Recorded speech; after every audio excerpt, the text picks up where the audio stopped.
That is a key concept, and it's something that I think I've managed to get through to a lot of people who are now pretty good players, profitable players, who at one time did not understand it. So you would not be the first. Um, why do we continue? Now this is taking it from the other end. So somebody else opens. Why would we decide to call instead of fold? Or why would we consider to 3-bet instead of call or fold? Well, what we should do is we should just take the most profitable line. And if calling is better than folding, then we know we're going to at least call, right? If we have more than enough equity, okay, think of it like this. If our hand is 38% against our opponent's open range, and we're closing the action, let's say we're in the big blind. If we're like 38% against our opponent's range, we just know this somehow. Maybe we've got Poker Stove open or Aqualab or Flopzilla, and we have time to pop it in. And we've played with our opponent a billion times. We've got 10,000 hands on him, and we know exactly what his open range is. If we put his open range in and we put our hand in and we've got 38% equity against his range, and we're in the big blind, so we're already getting a discount, plus he's opening for a small size, like maybe 2.5 or 3x. So we're getting pot odds, and we have 38% equity. We don't need 38% equity to break even on this call. Then we should call, or at least call. Call. We should not fold. If we have enough equity compared to the pot odds, but there's a caveat. There's a catch. We have to adjust for implied odds and reverse implied odds, because we don't necessarily get to realize all of our equity just because we call pre-flop. So if we're getting 2-1 and we have 33.3% equity, we can't just automatically call with all of our hands that have the required raw equity, the way we would if it was a cash game when we were looking at an all-in situation pre-flop where there's no betting after the flop. Because if we have a hand that doesn't play well, and when I say play well, what I really mean is when we have a hand that's going to put us in tough situations where we're going to make fundamental theorem of poker mistakes, we're going to make negative EV calls or negative EV folds a high percent of the time, and our opponent is not going to make the same amount of mistakes against us. So we're going to make more post-flop mistakes than he is, or she is, and we're breaking even in terms of required equity and the pot odds we're getting. Then we have looked at our pot odds, we've looked at our required equity, we've adjusted by implied odds and reverse implied odds, and found our hand wanting, found it lacking. So what we really need is we need to get the right price when we consider our equity and we modify it or adjust it to include reverse implied odds and implied odds. That's the money that you win or lose in future decision points. So yes, we look at this decision point. Yes, we look at our equity. Yes, we look at the pot odds, but that is not the end of it. Should we continue versus an open raise when we have a hand that performs well enough against the open range, when we adjust for the other active players, because maybe we get squeezed or 3-bet and 4-bet behind us, the positional advantage or disadvantage that we're going to enjoy or not enjoy, which again is really going to manifest in the form of implied odds and reverse implied odds, any skill edge or lack thereof, and the relevant hand factors or other table dynamics that create or lend themselves into implied and reverse implied odds. That's how we know when to continue. If we have a hand that splits the gap between our opponent's open raising range and the range of hands he'd be likely to continue with if we 3-bet, then we should probably be pondering a call. In other words, if our hand is likely ahead of his range but not so far ahead of his range that we can 3-bet and get called by worse, then we're looking at either calling or folding. If we have a hand that's very near if it just barely maybe has enough equity, if it's like at the bottom of a would-be call range or the top of a would-be fold range, we can consider turning that into a 3-bet. If we're in position and we want to have a polarized 3-betting range, what we want to do is we want to flat call with hands that split the gap. And the gap is like the gap from the gap concept. It takes a better hand to call a raise than to make a raise, the gap. So if your opponent is raising and you have a hand that splits the gap, so it's ahead of his range, but it's not so far ahead of his range that if you 3-bet, it'll still be ahead of his calling range, then you should be thinking call. And if you have a hand that is higher or above the gap, where you can 3-bet and get called by worse, or if you have a hand that's beneath the gap, so you have a hand that is at one of the two poles, we consider that gap the center, and then the poles on either side, like the top of our would-be fold range or the bottom of our would-be call range, we can 3-bet that as kind of like a bluff. And the value hands, the top of our range, the hands that are strong enough not just to call for value, but to 3-bet and get called and still be 3-betting for value, that's what we should be thinking when we're thinking about how to continue versus opens. We should continue versus an open raise when we have a hand that performs well enough against the open range, when we adjust for the other active players and what they're likely to do, how much money we could have to put in, our relative position, our position on the opener, our position on whatever other active players, any skill edges that may give us or take away from our implied odds or add to our reverse implied odds. The 4 fundamental factors of hand anatomy that we haven't got into yet, and whatever other relevant dynamics that essentially are doing one thing, they're creating implied odds and reverse implied odds.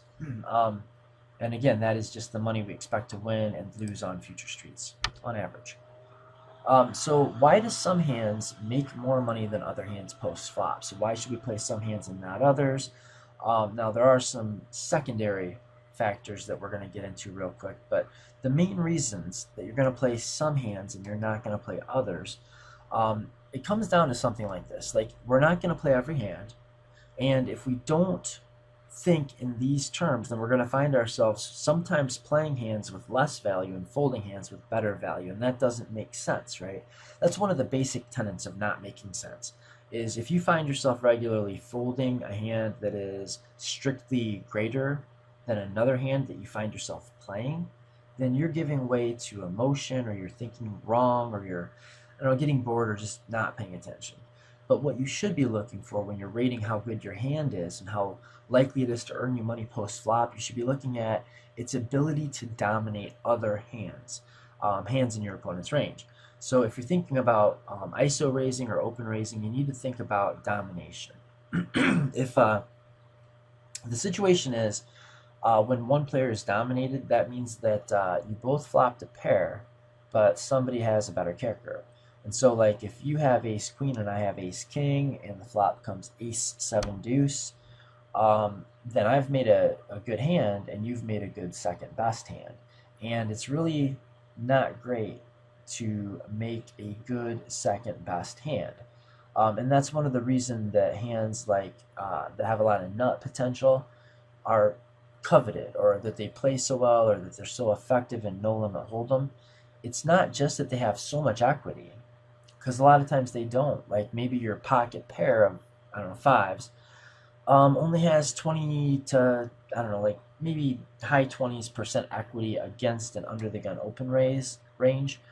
But you're going to play that because that equity is not going to be spread out. It's going to be condensed. So in any given hand, you're going to have a pretty good idea whether, or like where you stand.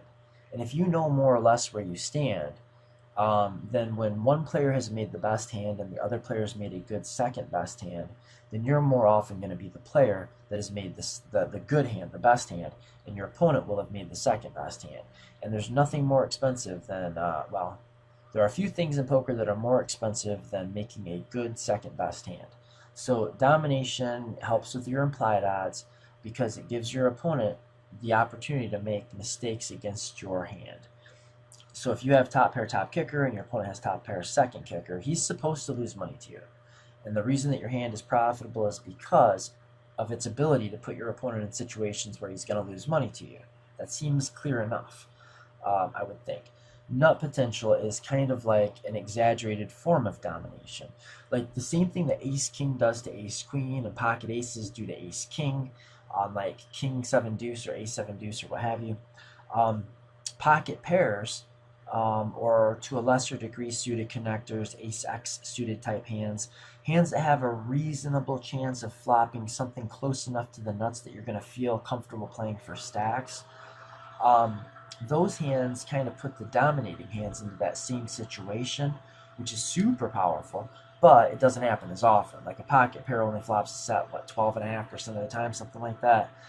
Whereas a top pair type kicker situation happens with your ace king more like 33% of the time, which is a pretty big difference. I mean, it's almost like 3 times as likely, but you're not going to be 3 times as likely, or you're going to be almost as uncertain as to where you stand, or uncertain enough to sometimes make up the difference. What is the difference? So the difference is going to be, if I'm playing a hand that has high nut potential, most of the time I'm going to miss, but I'm not going to make a lot of mistakes, right? I'm going to just whiff the flop, and I'm going to check, my opponent's going to bet, and I'm going to fold, next hand, no big deal. Whereas if I make top pair, top kicker, and my opponent makes a set, then I'm going to be in this situation where I'm not going to have any choice but to either overfold, like folding hands that are too high in my range, or calling down when I'm beat, and that's a problem. So which type of hand is more coveted? Which one is going to make you the most money most often? Well, it depends. What does it depend on? It depends on a lot, but the main thing is stack depth. The more shallow your stacks are, the more you should really want to have these dominating hands, and the deeper you're playing, the better it is to make nutted value hands. The other two are maybe not as relevant, but they are the only other two things that qualify as a fundamental factor: synergy and showdown value. So some hands just have more built-in showdown value. They're just going to win small pots, unimproved, when you call pre-flop and it just goes check, check, check, check, check, check, and somebody has the best hand. Well, if you have a hand that has a relatively high amount of showdown value built into it, then you're going to win a lot of those pots. And that is a way to make money post-flop. And hands like Jack-10 suited are not going to do that. Hands like King-Jack are not going to do that. But hands like pocket pairs and ace-highs are where they're going to have a lot of this built-in showdown value, which is why when you get all the money in pre-flop, those hands are going to do pretty well. They're going to perform pretty well when it's like a 30 big blind reshove situation. Synergy refers to suitedness and connectivity. The better your two cards play together, the more they kind of work together, the more boards you're going to cover with them, and the more ways you have of improving on flops and turns and rivers. So they allow you to kind of tailor make specific lines against specific players, and they do a lot for your ranges as a whole. If you're only ever playing the other types of hands, then like when you flop a set and check raise the flop, it's going to be kind of face up against an observant opponent. He's going to be able to get away from big hands. But if you have like suited connectors in there that can also hit that 7-6 deuce flop, if every time you check raise the flop you have a set, your opponent's not going to make a lot of mistakes against you if he's paying attention. And in the same way, every time you check raise the flop, you can't have a flush draw or a straight flush draw, right? So you can't just, you have to be looking at these things, or you ought to look at these things in a way that makes sense out of them, not just on their own, but you have to start to look at how they intertwine and interconnect, because that's the thing about no limit hold'em strategy, is it's like this big interwoven thing. It's like this mathematical superstructure that just has all these interesting connections that maybe are not obvious at a glance, but it really makes it interesting to study. But yeah, I spent way too much time on that I'm trying to get through this quick. So let me just give you a little practical advice for building open raising ranges. Consider the 4 fundamental factors when designing your open ranges, because we're going to be opening linear. So since we're opening a linear range, we're not polarizing. So we're not opening like some number of bluffs and some number of value hands, because if we did, that would violate that axiom that I talked about earlier a couple slides ago, where we don't want to ever be in a spot where we're raising some hand that is strictly worse than some other hand that we're folding. So when we open raise, we need to be opening some worst hand of each category and every hand better than that. So since we are, or should be, designing our ranges in a linear fashion, which just means we're starting from whatever hand, we're going to open that hand and every hand that is better than that hand, then this idea really shouldn't be that complex. We should consider these fundamental factors: domination, nut potential, synergy, which is suited connectivity, um, and whatever the thing I didn't say is showdown value or all-in equity. And if it's not obvious whether you should open a hand or not, just understand that the majority of hands that most good players open are going to break about even in the long run. So if it's not obvious if you should open a hand or not, it probably really doesn't matter that much. It's not worth arguing about, not really worth losing a lot of sleep over. If you don't feel real comfortable with your post flop game, take some of those hands off. If you're tired, take some of those hands off. If you really want to just go for every little sliver of EV you can get, just take everything you can and leave no money on the table. Or if you're working on your game, or if you feel like your post flop game is super strong, then open those hands. You know, take your pocket twos, threes, and fours, six max online at NL50 and open them. You know, and if you're not feeling super strong, you're a little tired, you're playing 12 tables at once, then, you know, open fives plus. Or maybe take fours and fives and sixes off and just open sevens plus. Those like hands on the borders, like ace 2 suited, ace 7 suited, ace 8 suited. It really doesn't matter that much if you always open them from under the gun 6 max or never open them under the gun at 6 max. So open raise hands that have good post-flop fundamental factors, and consider the secondary factors that we really haven't talked about as well, instead of trying to memorize some chart of hands. Like, think about board coverage, blocker effects, and the utility or versatility of whatever hand that you think is on the border. If you're playing full ring live at the local casino in a 2-5 cash game where you never open raise and take the blinds down, and you're opening to 5 times the big blind from under the gun, and you're looking down at king, queen suited, do you open that or do you not open that? Well, it depends. Well, what does it depend on?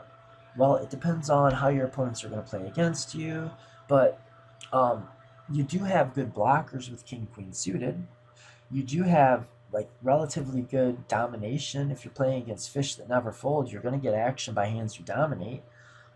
You have decent nut potential. You have good synergy. So what are you going to use to kind of break the tie? Well, if you're going to be playing with these guys for a long time, or maybe they're already starting to dial in on you a little bit, think about if you need that hand to cover the kinds of boards that you want to cover. If you're already opening a lot of hands that contain a queen or a king, then maybe you don't need to open king queen suited and you can take it off.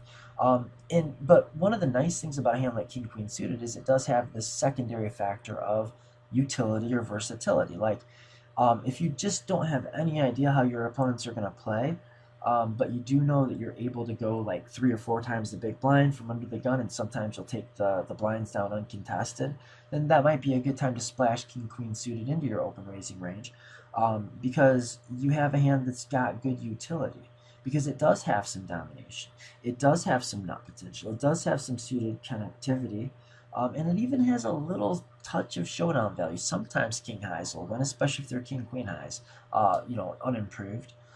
So think about board coverage. Like, do I really need this hand? Do I need, if I'm going to splash something, do I need to splash this?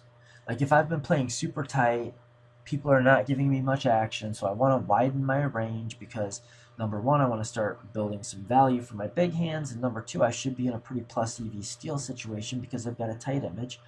So I'm going to open my range a little wide. I'm going to widen it up a little bit. So what kind of hands should I be using to widen my range? Consider board coverage, consider blocker effects, consider utility and versatility. Now, the reason that I didn't put these in with the other factors is because those 4 factors of the 4 fundamental factors are dealing with how we make money post-flop, and they're talking about the hand itself. Whereas a concept like board coverage, you can't just look at a hand and say, well, this hand gives me good board coverage, because it's relative to the rest of the hands in your range. Like, if you're only opening 8s plus and ace queen plus from under the gun full ring against reasonably decent players, what's going to happen when somebody calls you in position 200 big blinds deep, effective, and that means like you both have 200 big blinds, or the shorter stack between you has 200 big blinds, so you're 200 big blinds effective. If you're never opening hands like 7-6 suited, Jack 10 suited, 9-8 suited, if you're only opening 8s plus and ace queen and ace king, and your opponents figure that out, then what happens when you open from under the gun and the board comes, I don't know, like king jack 9 or king jack 9? Well, what's going to happen is you're never going to make money, right? Because your opponent knows you don't have any bluffs on that board. Like, what's the worst hand you can have? Pocket eights, which is still kind of a pair that you're unlikely to want to turn into a bluff. Which, by the way, I'd say if you are in a spot where you don't have any bluffs, then definitely turn your worst hands into bluffs. But if you're not, like, if your range is two face up, then you're not going to get action in spots when your opponents have a good read on you and you don't have any bluffs. So if you have hands like that are kind of on the margins that might be plus EV, might be not, might be around break even, but you're looking to widen your open range, board coverage is a thing to consider. Like in that same situation, if you're only opening eights plus and ace queen plus, then if the flop comes out 6, 7, 8, then you've got exactly top set or nothing. Or what if it comes out 5, 6, 7, two-tone? Then you've got flush draws, nothing else. And not many of them, because you don't have anything but ace king and ace queen that can even make a flush draw, right? Or if it comes out 7, 7, 6, then you just auto lose the pot, right? But if you're opening, like if you're adding hands like 7, 6 suited and 8, 7 suited to your range to give yourself a little bit more board coverage, then as soon as your opponent thinks he's got a beat on your game and understands your pre-flop game, and he's going to start tearing you apart, when that flop comes out 5, 6, 7, and your opponent just tries to put all the pressure in the world on you, then you stack him, right?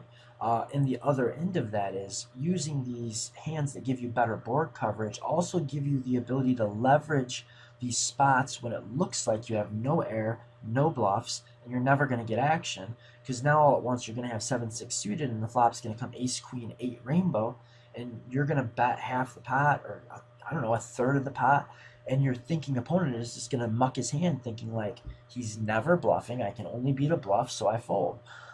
Blocker effects come into play also, but they're not really a fundamental factor because they don't refer to how we make money post-flop, at least not when we're considering the blockers of a hand pre-flop. Like, if we're going to make some 3-bets or some light opens or some light 4-bets, thinking about the combos of hands that we block with our hand is useful, even though it's not one of the fundamentals.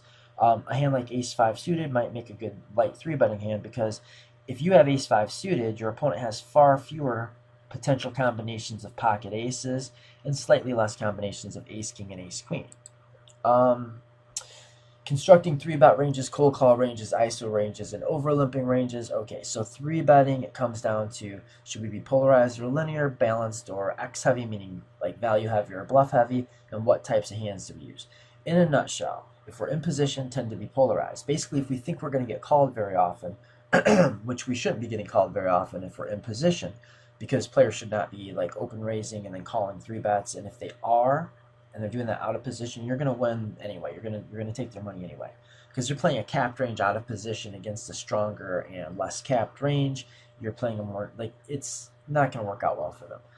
So when you're in position, you should polarize. And again, polarize means you should take the top and bottom of your range and 3-bet it, take the middle of your continuing range and call with it.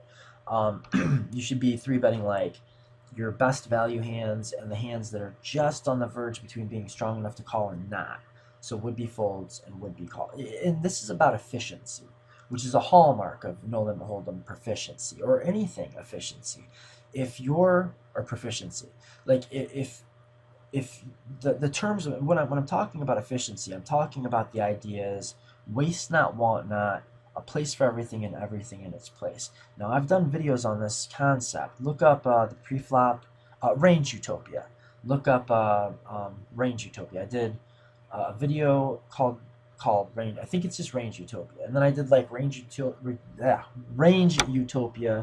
2.0, and I did pre-flop range construction. Check out those videos. Then I did one simply on constructing 3-bet ranges. So whether you should be balanced or you should be heavy in one direction or another just comes to what you know about your opponent. If you think that your opponent's pretty good, or you're not sure how he's bad, like in what way he's bad, and you don't know which way to be exploitative, then you may as well start balanced and go from there. Knowing what types of hands to use when you're going to 3-bet, the first thing I'd say is don't 3-bet the hands you want to flat with, right?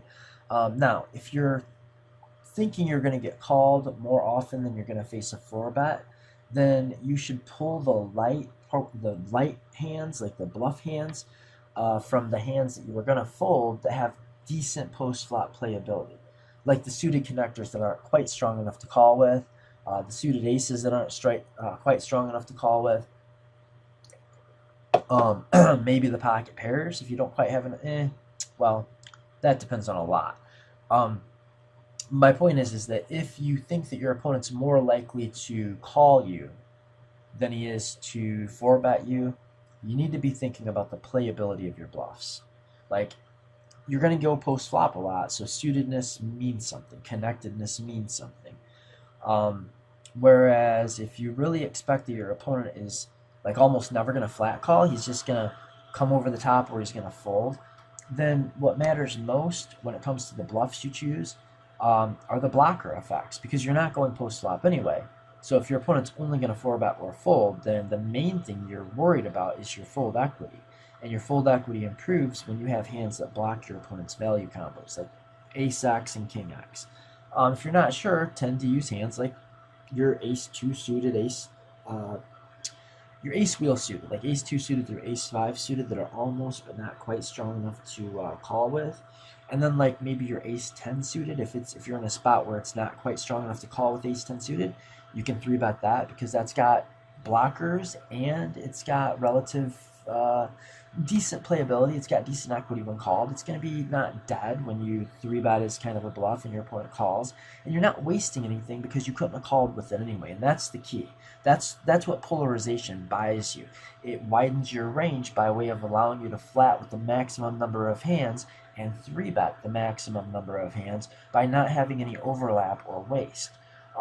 We're thinking about calling ranges. We've already talked about this. We need to think about our pot odds, the post-flop dynamics, and where does it fit in the equity distribution?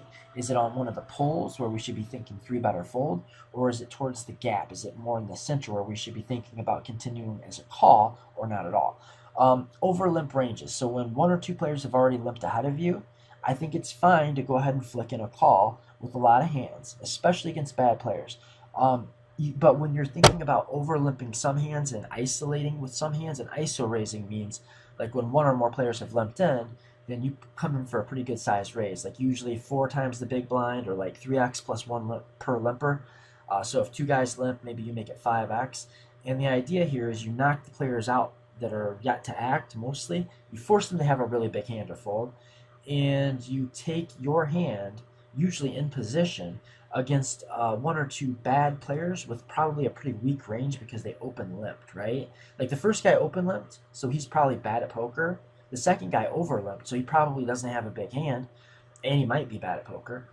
So that's a good spot to ISO raise with a lot of hands.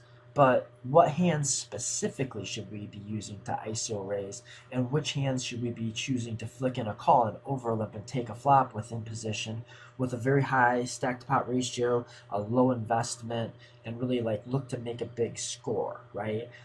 Well, the hands that we should use to ISO raise are the hands that are going to play better in low stack to pot ratio situations.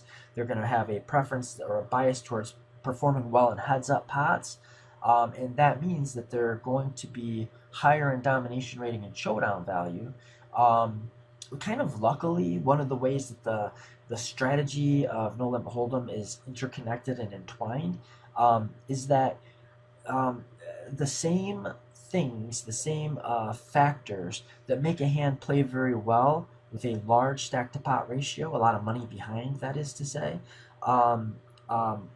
is the same stuff that usually makes it play well multi-way. So you don't have to decide between those things. Like when you have a hand that plays better heads up, it's probably also going to be a hand that tends to play better with a smaller stack to pot ratio, and that's good, like ace king offsuit.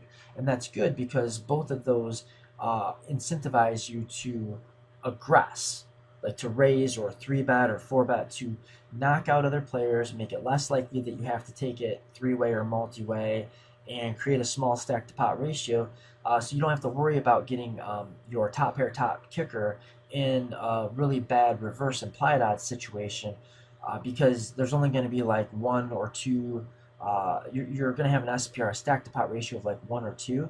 So if you get all the money in every single time you flop top pair, top kicker, when getting the money in means that you're just getting 2 times as much money that's already in the pot, there's no way that your opponent's going to be able to profitably like set mine or nut mine against you with suited connectors, because he's going to whiff the flop and lose that money way too often, even if he stacks you every single time. So luckily, the hands that play well in heads-up pots are also the hands that play best with a low stack-to-pot ratio. And we can help accomplish both goals by 3-betting, or by playing aggressively, or ISO raising, rather than over-limping.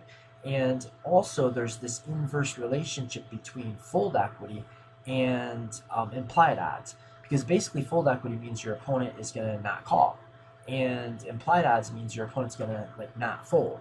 So usually you're going to have one or the other, right? So in situations where you've got a blocker and your hand doesn't play that well, but it's got like decent showdown value and it's going to play better in a small stacked pot and it's going to play better heads up, go for the ISO raise, right? Everything's leaning you in that direction.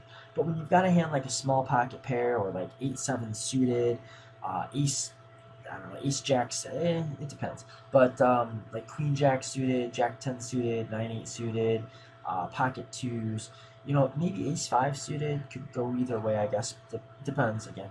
But when you feel like your hand has more nut potential and more synergy, like more situations where it's gonna play well in a multi-way situation and with a lot of money behind, then limp, over limp. You don't want to knock anybody out. You don't mind if people come in. You want to invest a little bit to try to win a lot. You've got a hand that if it flops big, it's going to beat 3 people almost as often as it beats 1 opponent. So you may as well keep those 3 people in because your implied odds are going to be better. There's going to be a better chance for somebody in that group to make a good second best hand and pay you. So that's why you should over limp some hands and ISO raise other hands. And the division is pretty clear.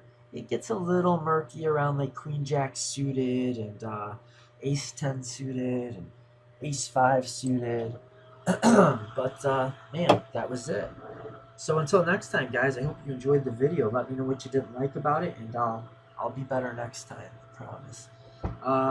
Yeah, Navonod on Nolan Oldham, good quote, LUCK, exclamation point, end quote. Laters.